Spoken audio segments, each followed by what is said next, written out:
Welcome to a tale that will challenge everything you think you know about desire, social boundaries, and the human heart.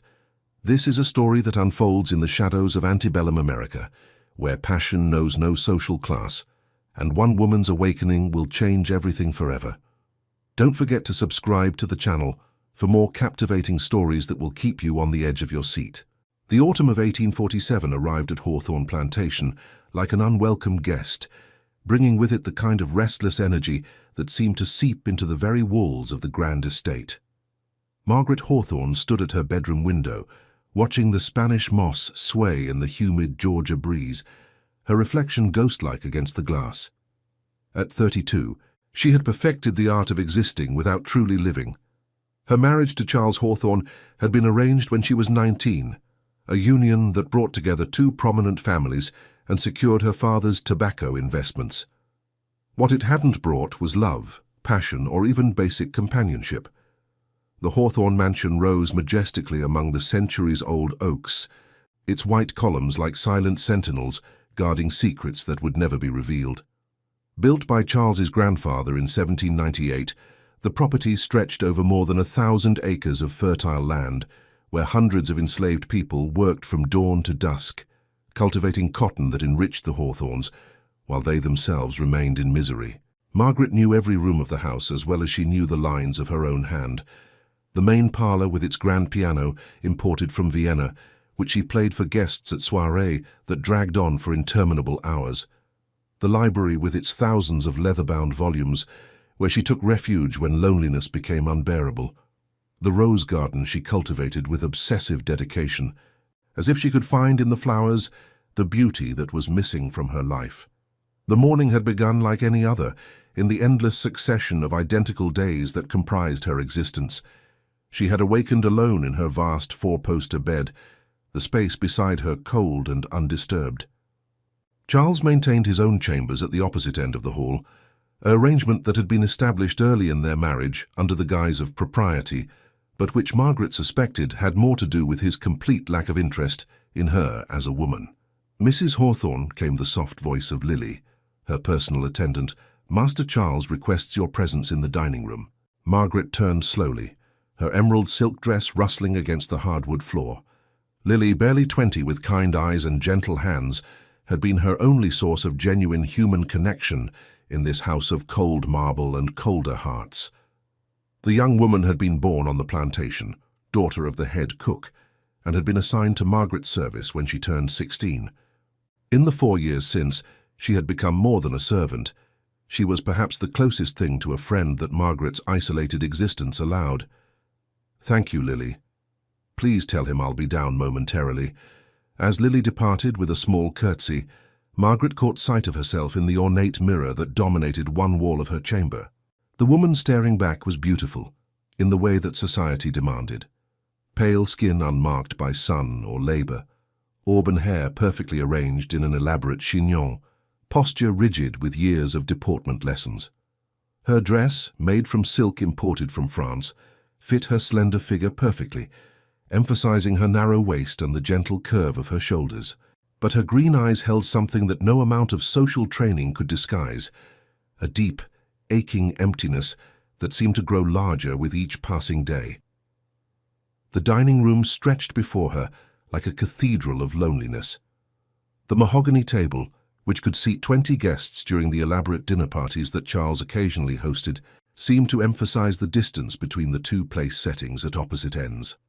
Charles sat in his customary position, his attention buried in correspondence from his cotton broker in Savannah. At 45, he remained handsome in a distinguished way, his graying temples lending him an air of authority that served him well in business. His morning coat was impeccably tailored, his cravat tied with mathematical precision, every inch the successful Southern gentleman. In marriage, however, authority was a poor substitute for affection. "Margaret," he said without looking up, his voice carrying the same tone he might use to address an overseer, "I'll be traveling to Charleston next week. The Pemberton Plantation is for sale, and I'm considering expanding our holdings." She took her seat at the far end of the table, the distance between them feeling like an ocean. The fine china before her, part of a set that had belonged to Charles's grandmother, seemed to mock her with its delicate beauty. Even the food, prepared by the skilled hands of the kitchen staff, tasted like ash in her mouth.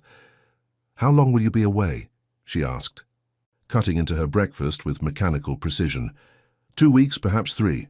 He finally glanced up, his blue eyes assessing her with the same detachment he might show a piece of furniture he was considering purchasing. "You'll manage the household affairs, of course. Overseer Johnson will handle the field operations." Margaret nodded, though the prospect of Charles's absence filled her with a complex mixture of relief and dread. Relief because she would be free from the suffocating pretense of marital harmony. Dread because his absence would leave her even more isolated, even more aware of the emptiness that defined her existence. "There's something else," Charles continued, folding his letter with crisp efficiency. "The Ashfords are hosting a gathering next month. You'll need to attend. It's important for our standing in the community." "Of course," she replied, though the thought of another evening spent smiling and making pleasant conversation about nothing of consequence filled her with a familiar despair. These social gatherings were a particular form of torture for Margaret. She would spend hours preparing, selecting the appropriate dress, arranging her hair, practicing the gracious smile that was expected of a lady of her station. And then she would stand in elegant parlors, surrounded by other plantation wives, discussing the weather, the latest fashions from Charleston, the health of various relatives, while carefully avoiding any topic that might be considered controversial or, God forbid, interesting. The men would retire to smoke cigars and discuss business, cotton prices, politics, the management of their human property. The women would remain in the parlor, their conversations as carefully choreographed as a minuet, each word chosen to maintain the delicate balance of social hierarchy that governed their world. After Charles departed for his study, Margaret found herself wandering the halls of Hawthorne House like a spectre. The mansion, built by Charles's grandfather, was a testament to Southern grandeur. 12 rooms, soaring ceilings, and windows that stretched from floor to ceiling. But grandeur, she had learned, was a poor companion. The day unfolded in its usual pattern of elegant tedium. She supervised the work of the house servants, reviewed the household accounts, and spent an hour in the garden instructing the gardeners on the care of her roses. Each activity was performed with the perfection expected of the mistress of a great plantation, but inside, Margaret felt as if she were slowly drowning in a life that wasn't her own. During lunch, she found herself gazing out the dining room window at the enslaved people working in the distant fields. They were small figures in the landscape, bent over the endless rows of cotton, their lives reduced to units of production in Charles's ledger books. Margaret rarely thought of them as individuals. She had been raised to see them as part of the property, no different from the horses or cattle.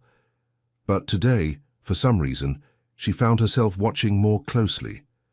There was a young woman working near the house, carrying baskets of freshly laundered clothing.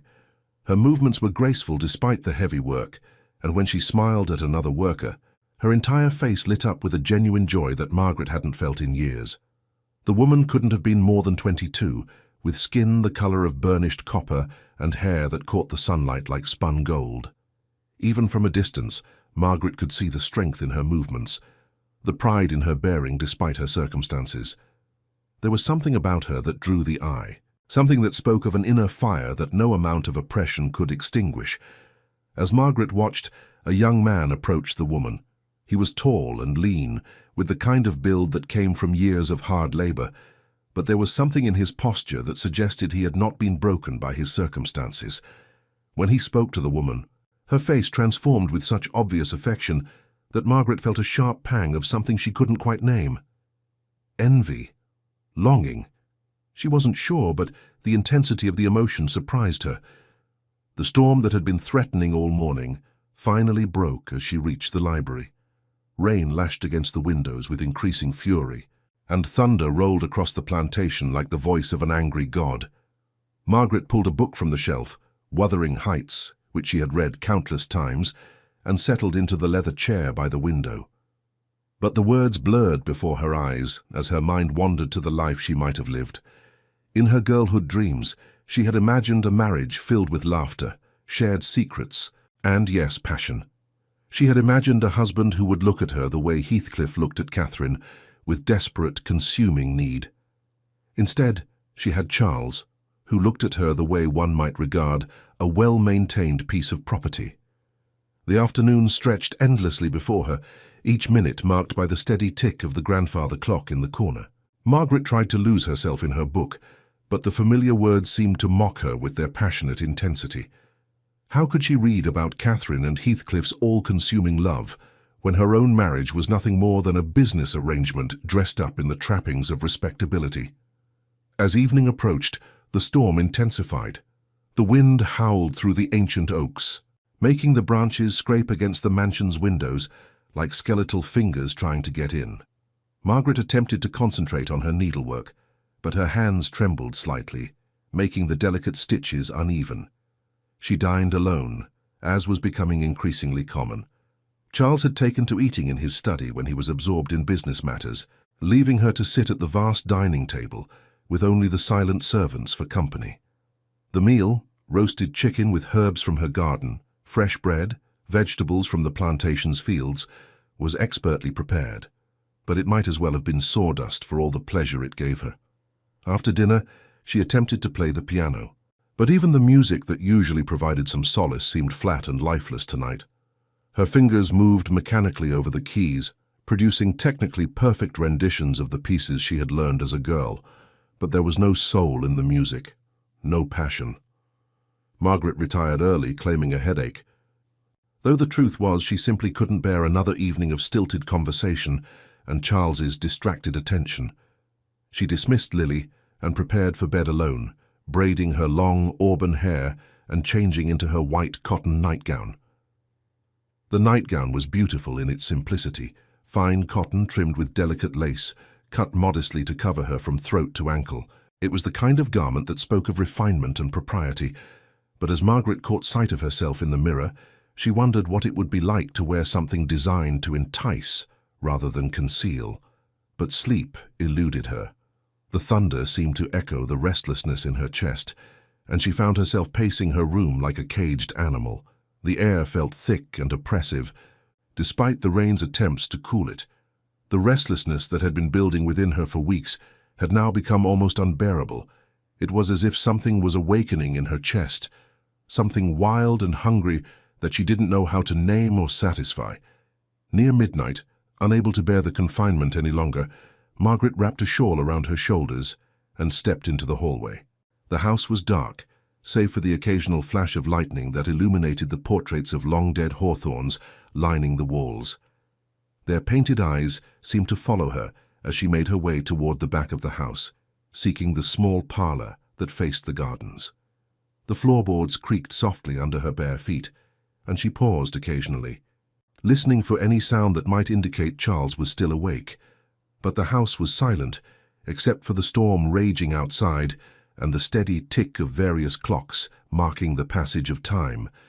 It was there, as she paused before the tall windows that overlooked the plantation's working areas, that her world shifted on its axis.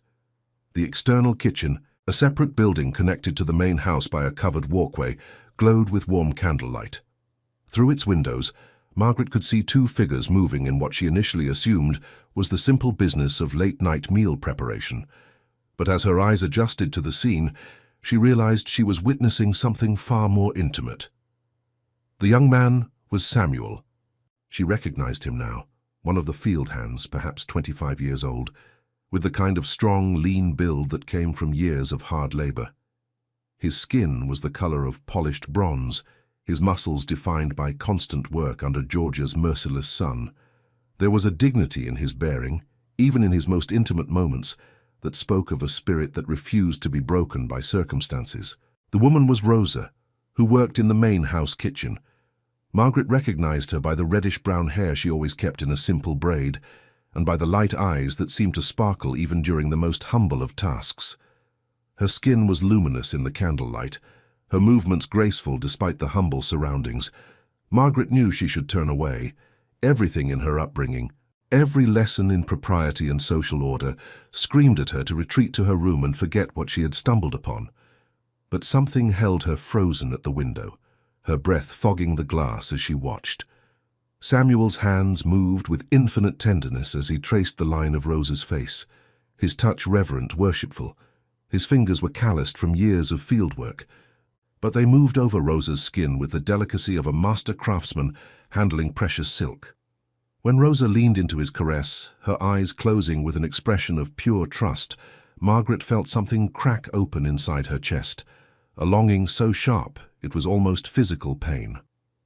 This was what she had read about in the forbidden novels she kept hidden beneath her mattress, books that had been smuggled to her by a sympathetic cousin who understood the suffocating nature of Margaret's existence. This was what the poets wrote about, what made women in stories risk everything for love. This raw, honest intimacy that seemed to transform the very air around the couple. Margaret pressed closer to the window, her heart hammering against her ribs. The glass was cool against her fevered skin, and she had to grip the window frame to steady herself as she watched the scene unfold before her. She observed as Samuel pulled Rosa into his arms, their bodies fitting together with the ease of long familiarity. When he kissed her, it wasn't the perfunctory peck that Charles occasionally bestowed upon Margaret's cheek during their rare moments of physical contact. It was consuming, desperate, full of a hunger that Margaret had never known existed. Rosa's hands tangled in Samuel's hair as she responded with equal fervor, her body arching against his with an abandon that made Margaret's breath catch in her throat. They moved together like dancers who had rehearsed this choreography 1,000 times, each touch, each caress, speaking of a connection that went far beyond the physical. Margaret should have been scandalized. She should have been thinking of the impropriety, the violation of the natural order that her society insisted upon. The very foundation of her world was built on the premise that such intimacy between people of different races was not only forbidden, but unnatural. Instead, all she could think was, "This is what I've been missing. This is what I've been dying for, without even knowing it." When Samuel began to unlace Rosa's simple dress, his movements slow and reverent, Margaret knew she had crossed a line from which there would be no return. She should leave. She should run back to her room and pretend this moment had never happened. She should report what she had seen to Charles or Overseer Johnson, as any proper Southern lady would be expected to do. But she couldn't move.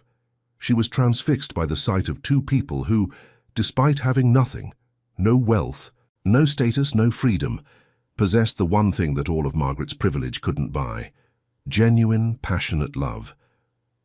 Rosa's dress fell away, and in the golden candlelight, her body was beautiful in a way that had nothing to do with fashion or artifice.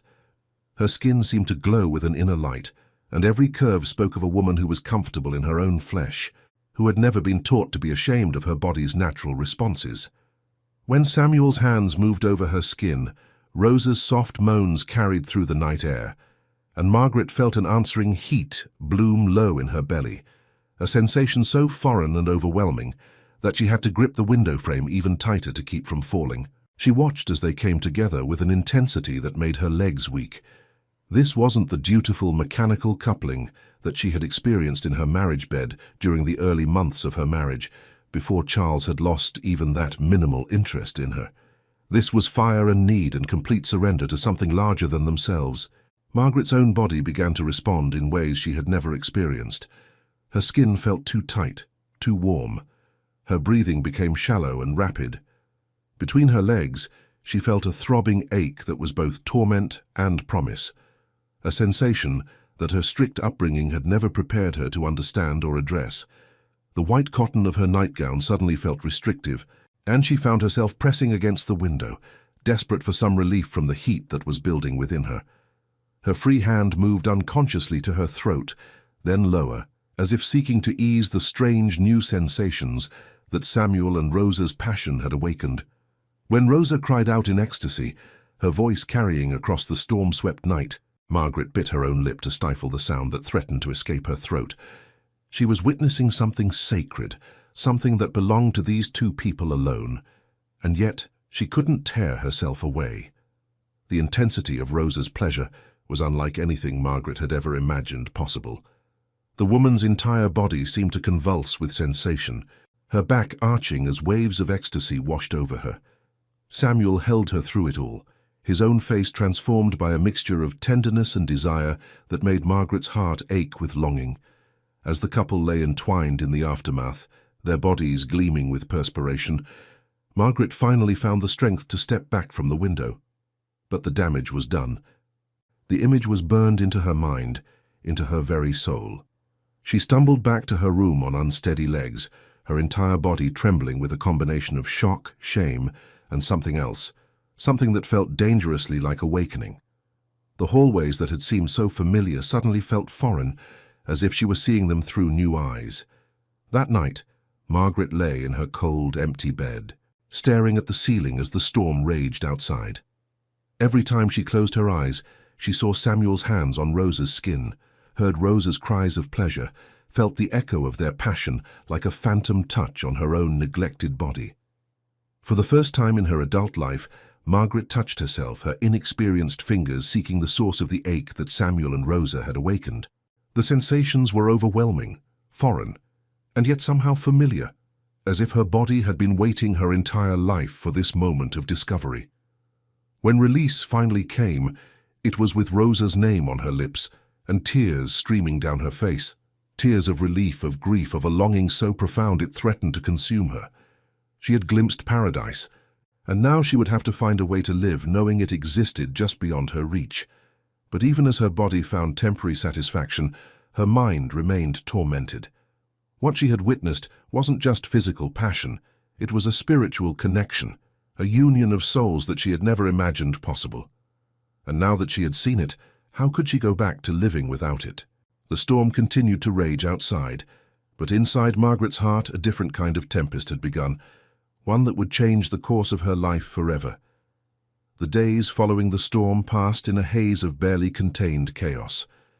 Margaret moved through her daily routines, overseeing the household staff, attending to correspondence, maintaining the facade of the perfect plantation mistress, but her mind was elsewhere, replaying that night over and over like a fever dream. Charles had departed for Charleston as planned, leaving Margaret alone with her thoughts and the terrible new knowledge of what she had been missing. Without his presence, even the pretense of normalcy became difficult to maintain. "Mrs. Hawthorne, are you feeling well?" Lily asked one morning as she helped Margaret dress. "You seem distant lately." Margaret caught sight of herself in the mirror and was startled by what she saw. Her usually perfect composure had developed cracks. Her eyes held a wild, hungry look that no amount of powder could disguise, and her hands trembled slightly as she attempted to fasten her jewelry. "I'm fine, Lily. Perhaps just tired from the heat." But she wasn't fine. She was consumed by a need she couldn't name, couldn't satisfy, couldn't escape. Every night, she found herself drawn back to that window, hoping to catch another glimpse of Samuel and Rosa together. Most evenings, the external kitchen remained dark and empty, leaving Margaret to return to her room frustrated and aching. The waiting became a form of exquisite torture. She would stand at that window for hours, her body pressed against the cool glass, watching for any sign of movement in the kitchen building. When nothing happened, she would return to her bed more restless than before, her mind conjuring images of what might be happening in the privacy of Samuel's quarters.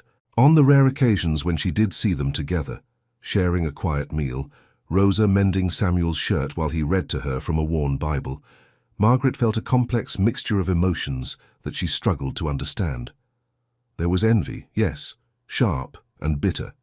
But there was also something else, a vicarious pleasure in witnessing their happiness, even as it highlighted the emptiness of her own existence. She began to study them during the day, finding excuses to walk past the kitchen gardens where Rosa worked, or to inspect the fields where Samuel labored under the merciless Georgia sun. She learned their routines, their habits, the way they stole glances at each other when they thought no one was watching. Rosa was perhaps 22, with intelligent dark eyes and a quick smile that she shared freely with the other house servants. She moved with an unconscious grace that made even the most mundane tasks, kneading bread, hanging laundry, look like a form of dance. Margaret found herself envying not just Rosa's passionate relationship with Samuel, but her very ease in her own skin, her ability to find joy in simple pleasures. There was something about Rosa that drew people to her. Margaret noticed how the other servants sought her out during their brief moments of rest, how children gravitated toward her warmth. She had a way of making even the hardest work seem bearable through her gentle humor and infectious optimism. Samuel was quieter, more reserved, but Margaret noticed the way his face transformed when Rosa was near. The hard lines of exhaustion and resignation would soften, and for a moment he would look like what he was, a young man in love, despite the circumstances that should have made such love impossible. Margaret learned that Samuel could read, an unusual skill among the enslaved population. She discovered this when she saw him teaching a group of children their letters in the evening, using a piece of charcoal to write on a flat stone. The sight filled her with a complex mixture of admiration and guilt. Admiration for his determination to educate himself and others, despite the laws forbidding such activities, and guilt for the system that made such simple human dignity a crime. It was during one of these covert observations that Margaret made a discovery that changed everything. She had been walking through the herb garden behind the kitchen when she heard voices from the small cabin that Samuel shared with two other field hands. The door was slightly ajar, and through the gap she could see Rosa sitting on the edge of Samuel's narrow bed, her head in her hands. "I can't keep living like this," Rosa was saying, her voice thick with tears. "Always looking over our shoulders, always afraid. What if Master Charles finds out? What if—" "Shh," Samuel interrupted, pulling her into his arms. "We'll find a way. I promise you, Rosa, we'll find a way to be free." Margaret's breath caught. They were planning to run away. "The Underground Railroad," Samuel continued, his voice low and urgent. "There's a conductor in Savannah. If we can get there, and if we're caught—" Rosa's voice was barely a whisper. "You know what they do to runaways." Margaret knew too. She had heard the stories, seen the advertisements for escaped slaves in the newspapers, complete with descriptions of the punishments that awaited those who were recaptured. Whippings, brandings, sometimes death. The penalties for seeking freedom were designed to be so severe that few would dare attempt escape. The thought of Samuel and Rosa facing such a fate made her stomach turn. But more than that, the thought of them leaving, of losing the only source of genuine passion and life she had discovered in her sterile existence, filled her with a panic that was almost overwhelming. That night, Margaret paced her room like a caged animal, her mind racing with possibilities. She could report their plans to Overseer Johnson. It would be the expected thing to do, the proper thing according to the social order she had been raised to uphold. Charles trusted her to maintain order in his absence, and allowing valuable property to escape would be seen as a serious betrayal of that trust. But the thought of betraying them, of being responsible for destroying the only real love she had ever witnessed, was unbearable. How could she condemn two people whose only crime was loving each other and wanting to be free? Alternatively, she could do nothing, let them attempt their escape, and live with the knowledge that she might never see them again, or worse, that they might be caught and punished because she had failed to help them. As dawn broke over Hawthorne Plantation, Margaret made a decision that would have shocked her former self. She was going to help them escape. But first, she needed to understand exactly what she was feeling, what she wanted from this situation. The truth, when it finally crystallized in her mind, was both simple and terrifying. She didn't just want to help Samuel and Rosa find freedom. She wanted to find her own freedom through them. She wanted to know what it felt like to be touched with reverence, to be desired with desperation, to surrender completely to passion without thought of consequence or propriety. She wanted, God help her, to experience what she had witnessed that stormy night. The following days were a torture of anticipation and planning. Margaret began to gather supplies discreetly, money from her personal allowance, non-perishable food, a detailed map of the routes to Savannah. She studied the schedules of the guards, the patrols that Charles had established to prevent exactly the kind of escape she was planning to facilitate.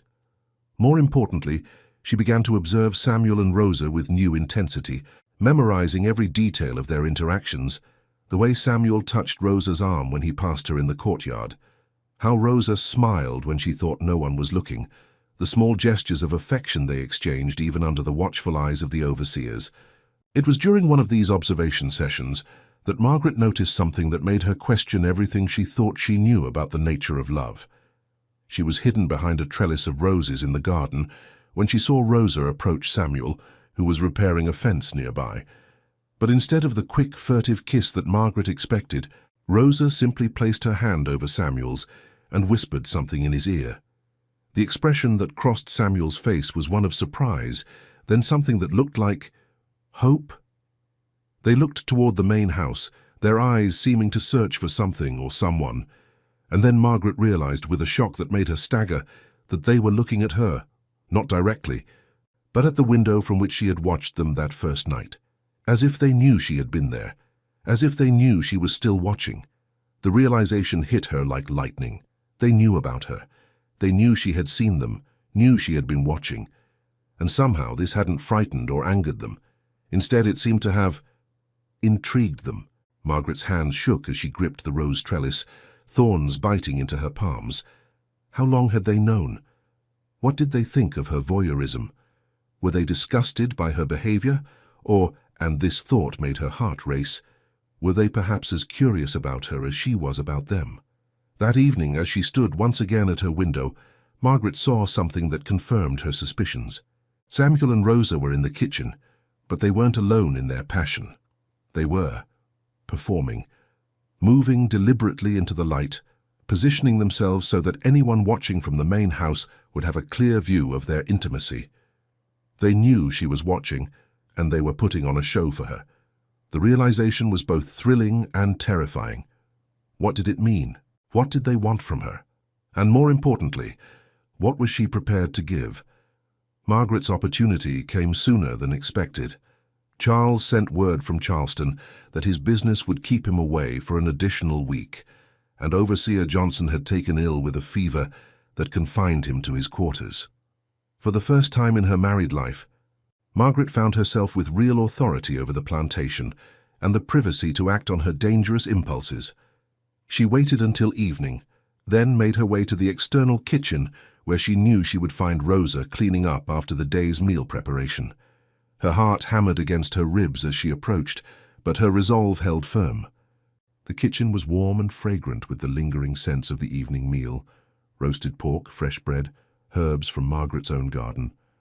Rosa looked up in surprise as Margaret entered, her dark eyes widening with what appeared to be concern rather than fear. "Mrs. Hawthorne, is everything all right? Do you need something?" For a moment, Margaret's carefully rehearsed words deserted her. Standing this close to Rosa, she could see the fine sheen of perspiration on her skin from the heat of the cooking fires, could smell the faint scent of lavender soap that she used. This was the woman who had unknowingly awakened something primal and desperate in Margaret's carefully controlled world. "I know about your plans," Margaret said quietly, watching as Rosa's face went pale. "I know you and Samuel are planning to run away." Rosa's hand stilled on the dish she had been washing. When she spoke, her voice was carefully neutral, but Margaret could see the fear flickering in her eyes. "I don't know what you mean, Mrs. Hawthorne." "Please." Margaret stepped closer, lowering her voice to barely above a whisper. "I'm not here to stop you. I'm here to help." The silence stretched between them, heavy with possibility and danger. Margaret could hear her own heartbeat in her ears, could feel the weight of the moment pressing down on them both. Finally, Rosa set down the dish and turned to face Margaret fully. "Why would you help us?" Rosa asked, and there was something in her voice, a note of curiosity rather than suspicion, that gave Margaret hope. It was the question Margaret had been dreading, because the honest answer was too complicated, too shameful, too revealing. How could she explain that watching Rosa and Samuel together had awakened a hunger in her that threatened to consume everything she had been taught to value? How could she admit that she envied Rosa, not just for her love, but for her very capacity to feel so deeply? "Because what you have with Samuel is beautiful," Margaret said instead, and it was true even if it wasn't the whole truth. Because love like that shouldn't be caged. Rosa studied her for a long moment, her intelligent eyes searching Margaret's face for deception. There was something almost predatory in her gaze, as if she were a hunter sizing up her prey. "And what do you want in return?" The question hung in the air like a challenge. Margaret could lie, could pretend that her motives were purely altruistic, but something in Rosa's direct gaze demanded honesty. "I want to understand," Margaret whispered. "I want to know what it feels like to be truly alive." Rosa's expression shifted, surprise giving way to something that might have been recognition. "You've been watching us." It wasn't a question. and Margaret didn't try to deny it. Yes. For how long? Since the night of the storm. Rosa nodded slowly, as if pieces of a puzzle were falling into place. I thought I felt eyes on us sometimes. Samuel said I was imagining things, but I knew someone was there. Margaret's cheeks burned with shame, but she forced herself to maintain eye contact. I know it was wrong, I know I had no right, but I couldn't stop myself. Because you've never felt what we feel. No, Margaret's voice broke on the word. Never. Rosa moved closer, her movements slow and deliberate. When she reached out to touch Margaret's face, her fingers were gentle but sure. Margaret gasped at the contact. It was the first time in years that anyone had touched her with such tenderness. Your husband doesn't love you, Rosa said, and it wasn't a question. No. The admission felt like a physical wound.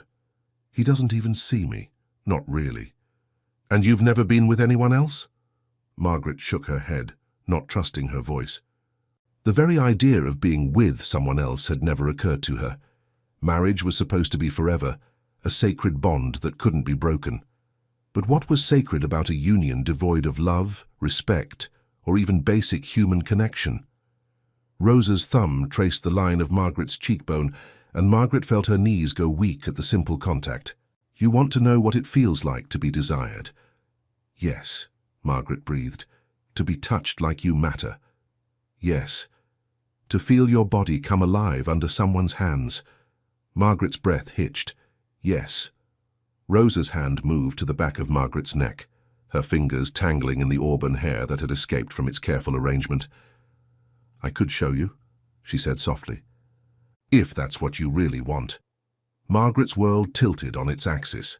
This wasn't what she had expected, wasn't what she had planned. She had imagined helping them escape, perhaps earning a grateful kiss from Rosa, a moment of connection that would have to sustain her through the empty years ahead. She hadn't imagined this, Rosa's dark eyes heavy with invitation, her body close enough that Margaret could feel the heat radiating from her skin. I don't understand, Margaret whispered. Rosa smiled, and it was gentle but knowing. You think Samuel is the only one I love? The words hit Margaret like a physical blow. You and Samuel, and you also. Love isn't always simple, Mrs. Hawthorne. It doesn't always fit into the neat little boxes that society tries to build for it. Margaret's mind reeled. She had spent weeks envying Rosa for her relationship with Samuel, never imagining that Rosa might be capable of loving more than one person, of finding beauty and connection in unexpected places. But Samuel knows, Rosa finished. We've talked about it. About you. About me. Rosa's smile widened. Did you think we didn't notice you watching? Did you think we couldn't see the hunger in your eyes? Margaret felt as if the ground was shifting beneath her feet. You've been watching me watch you. Yes. And Samuel knows? He's the one who suggested I approach you tonight. As if summoned by his name, Samuel appeared in the kitchen doorway. Margaret spun around, her face flaming with embarrassment at being caught in such an intimate conversation.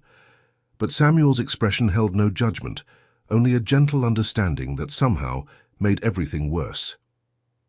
Mrs. Hawthorne, he said quietly, stepping into the kitchen and closing the door behind him. Rosa told me about your offer to help us escape. Margaret nodded, not trusting her voice. Up close, Samuel was even more impressive than she had realized. He was tall and lean, with intelligent eyes, and hands that spoke of both strength and gentleness. There was something in his bearing that suggested he had not been broken by his circumstances, that somewhere deep inside he remained free despite his chains. That's a dangerous thing you're proposing, Samuel continued. If we're caught, if anyone discovers you helped us. I know the risks, Margaret said, though she was beginning to wonder if she truly understood the magnitude of what she was contemplating. Samuel moved to stand beside Rosa, his hand finding hers with the easy intimacy that Margaret had observed from afar. And Rosa told me about your other request. Margaret wanted to disappear into the floor. I'm sorry, I shouldn't have... Don't apologize, Samuel interrupted gently. There's nothing wrong with wanting to feel alive. He looked at Rosa, and some silent communication passed between them. Margaret watched, fascinated, as an entire conversation seemed to take place without words. Finally, Rosa stepped forward, closing the distance between herself and Margaret. "We leave tomorrow night," Rosa said. "There's a boat in Savannah that will take us north, but tonight—" She reached for Margaret's hand, her touch sending electricity up Margaret's arm. "Tonight, if you want, we can show you what you've been missing." Margaret's breath caught. "Both of you?" "Both of us," Samuel confirmed, his voice warm and sure. Margaret looked between them, this couple who had somehow seen into her deepest longings and offered her not just escape from her empty existence, but a taste of the passion she had never known. They were offering her one night of genuine connection before they disappeared from her life forever. The proper thing would be to refuse, to help them escape and return to her cold marriage bed, with her virtue intact and her curiosity forever unsatisfied. But Margaret was tired of doing the proper thing. She was tired of being proper, period. "Yes," she whispered, and felt her old life crack apart like an eggshell. "Yes, I want that." Rosa's smile was radiant as she took Margaret's hand. "Then come with us." They led her through the darkness to Samuel's cabin, a small structure that housed 3 field hands, but was currently empty except for Samuel. The space was humble, rough wooden walls, a dirt floor, a few simple furnishings, but Rosa and Samuel had transformed it with candles and wildflowers picked from the fields. Margaret's hands shook as Rosa began to unlace her dress, each loosened tie feeling like a step away from everything she had been and toward something entirely new. The silk gown that had taken her maid an hour to properly arrange fell away like a discarded skin, leaving her standing in only her chemise and corset. "You're beautiful," Rosa whispered, her hands gentle as they worked to free Margaret from the constraints of her undergarments. "So beautiful, and you don't even know it." When Samuel's hands joined Rosa's in undressing her, Margaret thought she might faint from the overwhelming sensation of being touched with such reverence, such desire. These were hands that knew how to worship a woman's body, how to coax pleasure from skin that had never known anything but duty. "Are you afraid?" Samuel asked, his voice soft with concern. Margaret considered the question. She should be afraid. She was about to commit adultery with 2 people who were considered property under the law. If they were discovered, the consequences would be catastrophic for all of them. But fear wasn't what she felt. Instead, there was a sense of rightness, of finally coming home to herself after years of exile in her own life. "No," she said, and meant it. "I'm not afraid." What followed was a revelation that shattered every assumption Margaret had ever held about her own capacity for passion. Under their patient, skilled guidance, she discovered that her body was capable of sensations she had never imagined. That pleasure could be so intense it bordered on spiritual experience. Rosa's mouth was soft and knowing, her touch both gentle and demanding. She seemed to understand Margaret's body better than Margaret herself, finding places of sensitivity that had never been explored. When Rosa's lips traced a path from Margaret's throat to her breast, Margaret arched beneath her with a cry of surprise and pleasure. Samuel's hands were strong and sure, his kisses deep enough to drown in. He moved with the confidence of a man who understood the art of love-making, who knew that true pleasure came from patience and attention rather than haste and force. Together they showed Margaret what it meant to be truly desired, truly cherished, truly alive. They took turns pleasuring her, sometimes working in concert, sometimes allowing her to focus on the unique gifts each brought to their intimate dance. Margaret learned that her body was capable of multiple peaks of pleasure, each one more intense than the last. She discovered that the act of giving pleasure could be as intoxicating as receiving it, that the sight of Rosa's face transformed by ecstasy or the sound of Samuel's deep groans of satisfaction could send waves of arousal through her own body. When it was over, Margaret lay between them, her body humming with satisfaction and her mind reeling with the magnitude of what had just occurred. She had crossed a line from which there could be no return, had tasted something that would make her previous existence seem like a pale shadow of life. "Thank you," she whispered into the darkness, her voice thick with emotion. "Thank you," Rosa replied, pressing a soft kiss to Margaret's shoulder. "For giving us our freedom." "And for letting us give you yours," Samuel added, his arm tightening around her waist. They talked quietly as the night wore on, sharing stories and dreams that none of them had ever spoken aloud before. Margaret learned that Rosa had been born free in New Orleans, but had been kidnapped and sold into slavery when she was 12. Samuel had been born on a plantation in Virginia and had taught himself to read by studying his master's discarded newspapers. "What will you do when you reach the North?" Margaret asked. "Samuel wants to become a teacher," Rosa said, her voice warm with pride. "He has such a gift for it." "And Rosa wants to open a bakery," Samuel added. "She makes the most incredible bread you've ever tasted." Margaret felt a pang of envy at their certainty, their shared vision of a future built on love and mutual support. What did she have to look forward to? More years of empty marriage, of social obligations that meant nothing, of a life half-lived? As dawn approached, they made their final preparations. Margaret provided them with money, supplies, and detailed directions to the safest route to Savannah. She also gave them something else: forged papers declaring them to be free persons of color, documents that might mean the difference between life and death if they were stopped. The papers had been surprisingly easy to obtain. Margaret had simply copied the format from legitimate documents in Charles's files, using her considerable skill with calligraphy to create convincing forgeries. It was another crime to add to her growing list of transgressions, but she felt no guilt about it.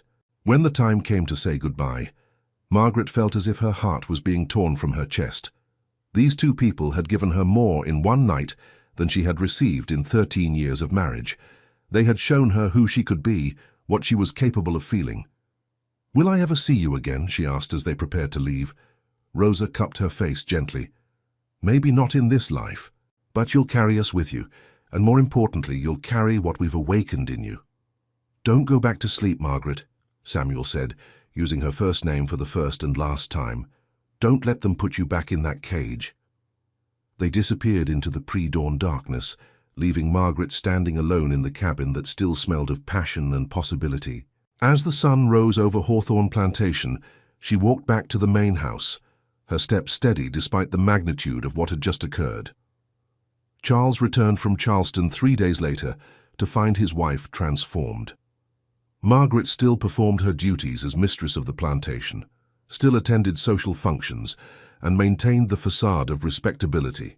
But there was something different about her, a confidence, a vitality that hadn't been there before. "You look well," Charles observed over dinner on his first night back. "The time alone seems to have agreed with you." Margaret smiled, and it was the smile of a woman who had tasted freedom and would never again be satisfied with chains, even golden ones. "Yes, I found it quite enlightening." She began to make changes, small at first. She started a school for the children on the plantation, teaching them to read and write, despite the laws forbidding such education. She improved conditions in the slave quarters, ensuring better food and medical care. When Charles questioned these changes, she met his objections with a steel in her voice that he had never heard before. "These are human beings, Charles," she said, during one particularly heated argument. "They deserve to be treated with dignity. They are property, Margaret, valuable property, but property nonetheless." "No," she replied, thinking of Samuel's gentle hands and Rosa's knowing smile. "They are people capable of love, of joy, of dreams, just like us." Charles stared at her as if she had grown a second head. "What has gotten into you?" Margaret met his gaze steadily. "I've remembered who I am." The changes in Margaret's behavior didn't go unnoticed by the plantation's enslaved population. Word spread quickly about the new school, about the improved conditions, about the mistress who seemed to see them as human beings rather than property. There was cautious hope in their eyes when they looked at her now, and Margaret found herself working harder than ever to justify that hope. She also began to assert herself in other ways.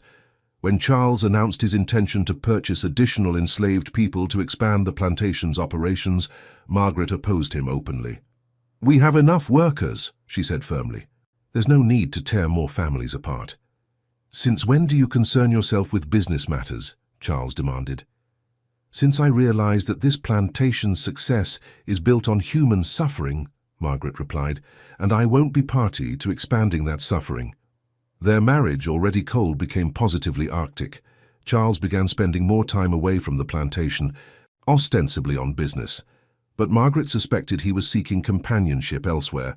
She found she didn't care. The thought of his hands on her body, after she had experienced the reverent touch of Samuel and Rosa, was repugnant. Margaret threw herself into her new role as secret abolitionist. She used her position and connections to help other enslaved people escape, providing money, supplies, and safe passage when possible. She corresponded with northern abolitionists, using coded language to share information about the Underground Railroad. The work was dangerous, but it gave her life meaning in a way that her previous existence never had. Every person she helped to freedom was a small victory against the system that had enslaved Samuel and Rosa, her way of honoring the gift they had given her. Years passed. The tensions between North and South continued to escalate, and Margaret found herself increasingly isolated in her social circle as her abolitionist sympathies became harder to hide. She didn't care. The approval of people who saw human beings as property had lost all value to her. When the Civil War finally came, Margaret was ready. She used Hawthorne Plantation as a station on the Underground Railroad, hiding escaped slaves in the mansion's secret passages and helping them reach Union lines. Charles, who had joined the Confederate Army, never knew that his own home had become a beacon of freedom for the people he considered property. The war brought its own tragedies. Margaret received word that Charles had been killed at the Battle of Gettysburg, and while she mourned the waste of life, she couldn't pretend to grieve for a man who had never truly been her husband in any meaningful sense. With Charles's death, Margaret inherited the plantation outright. Her first act as sole owner was to free every enslaved person on the property, providing them with land and resources to start new lives. Some stayed to work the land as paid employees, others left to search for family members sold away years before. Margaret never remarried. Instead, she used her inheritance to establish schools and hospitals to help former slaves build new lives in freedom. She became known throughout Georgia as a champion of civil rights, a woman ahead of her time. But those who knew her best understood that her transformation hadn't begun with the war or with her husband's death. It had begun on a stormy night in 1847, when she had witnessed something that changed her understanding of what it meant to be truly alive.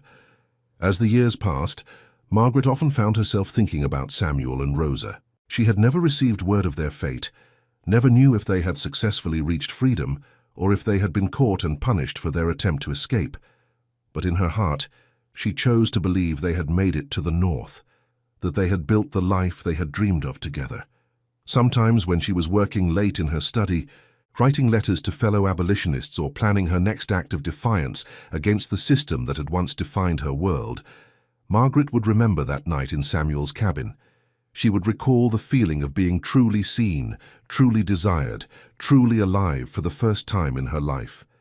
The memory sustained her through the darkest moments of the war, through the personal attacks from former friends who couldn't understand her transformation, through the loneliness that came with choosing principle over social acceptance.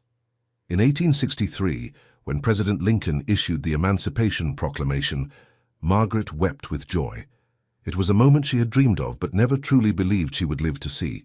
The institution that had defined the South for generations was finally beginning to crumble, and she had played her small part in its destruction.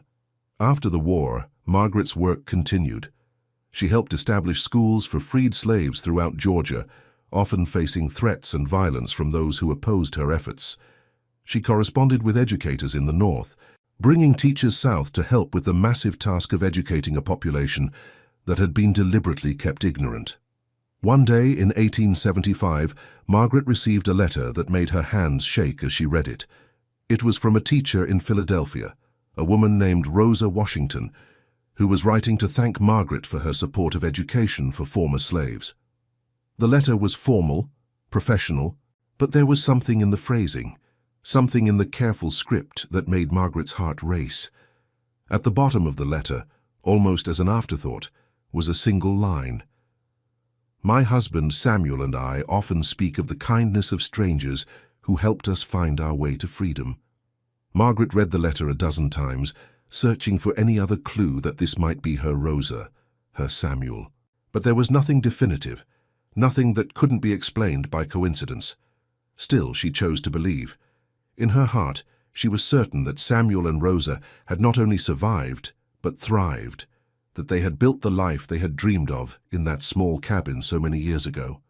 Margaret wrote back, Margaret. A carefully worded letter expressing her admiration for the work being done in Philadelphia schools. She mentioned casually that she had once known a couple named Samuel and Rosa who had inspired her own commitment to education and freedom. The response came quickly, and this time there was no mistaking the identity of the writer. Rosa's letter was warm, personal, filled with memories of their shared night and gratitude for the freedom Margaret had helped them achieve. "You gave us more than money and papers," Rosa wrote. "You gave us hope, and you showed us that even in the darkest places, there are people willing to risk everything for love and freedom. Samuel and I have never forgotten you, and we never will." The correspondence continued for years, a lifeline of connection across the miles that separated them. Margaret learned that Samuel had indeed become a teacher, eventually founding a school for freed slaves in Philadelphia. Rosa had opened her bakery, which had become a gathering place for the city's growing community of former slaves and abolitionists. They had children, 3 of them, and Margaret found herself living vicariously through their descriptions of family life, of the simple joys of raising children in freedom rather than bondage. "We named our daughter Margaret," Rosa wrote in one letter. "We wanted her to carry the name of the woman who helped us find our way to each other and to freedom." Margaret wept when she read those words, overwhelmed by the knowledge that her brief moment of courage had rippled outward in ways she had never imagined. In 1880, Rosa wrote with news that made Margaret's heart soar. "Samuel and I are planning a trip south to visit the places where we were born. We would very much like to see you again if you would welcome such a visit." Margaret's response was immediate and enthusiastic. The thought of seeing them again, of learning how their lives had unfolded, filled her with an excitement she hadn't felt in years. They came in the spring of 1881, arriving at what had once been Hawthorne Plantation, but was now a thriving community of small farms and businesses owned by former slaves. Margaret had converted the mansion into a school and community center, keeping only a small apartment for herself. When she saw them step down from the train in the nearby town, Margaret's breath caught. Samuel was now in his late 50s, his hair grey, but his bearing still proud and strong. Rosa, a few years younger, had the comfortable roundness of a woman who had known prosperity and happiness. But their eyes still held the same warmth, the same intelligence, the same capacity for love that had captivated Margaret all those years ago. Their reunion was emotional but not awkward. Too much time had passed, too much had changed, for there to be any question of rekindling their physical relationship.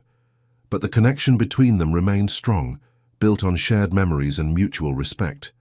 They spent a week together, walking through the transformed plantation, visiting the school that Margaret had built, meeting the families who now farmed the land as free people. Samuel and Rosa marveled at the changes, at the way Margaret had used her privilege and resources to create something beautiful from the ashes of slavery. "You kept your promise," Rosa said on their last evening together, as they sat on the porch of the old mansion, watching the sunset paint the sky in shades of gold and crimson. "You didn't go back to sleep." Margaret smiled, thinking of all the years that had passed, all the lives that had been changed. "How could I?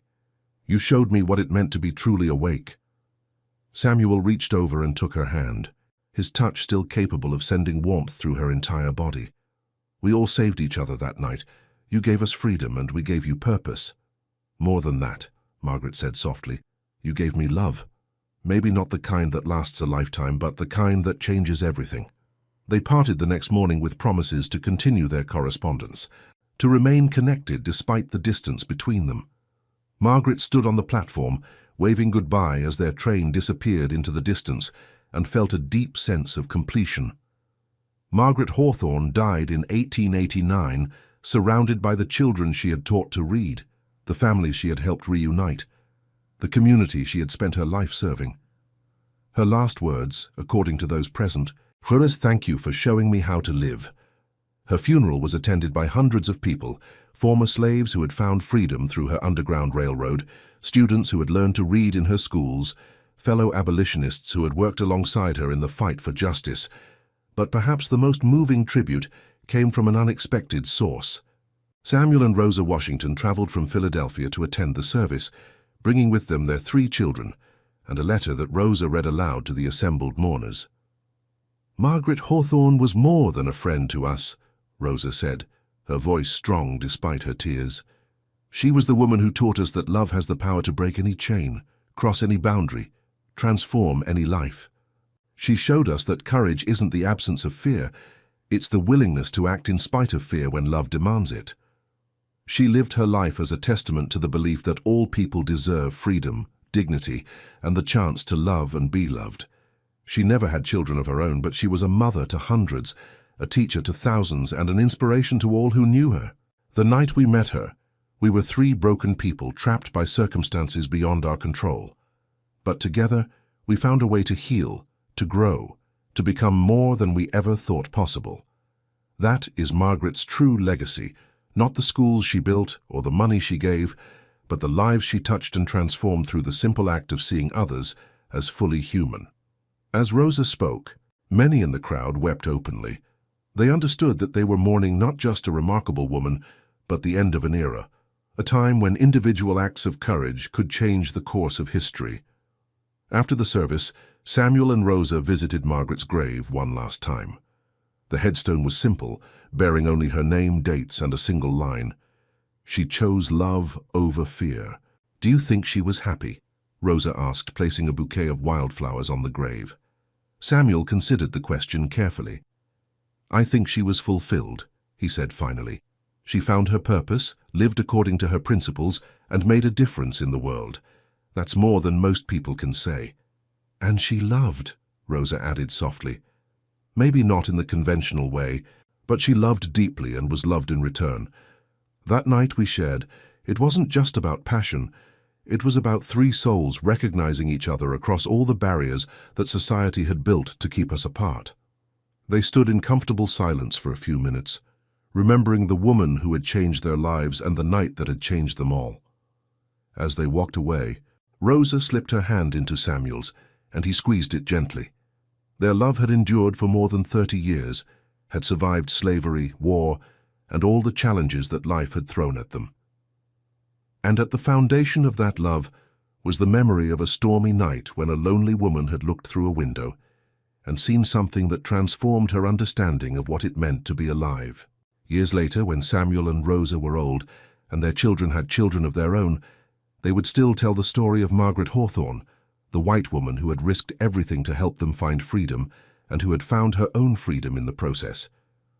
"Love," Rosa would tell her grandchildren, "is the most powerful force in the world.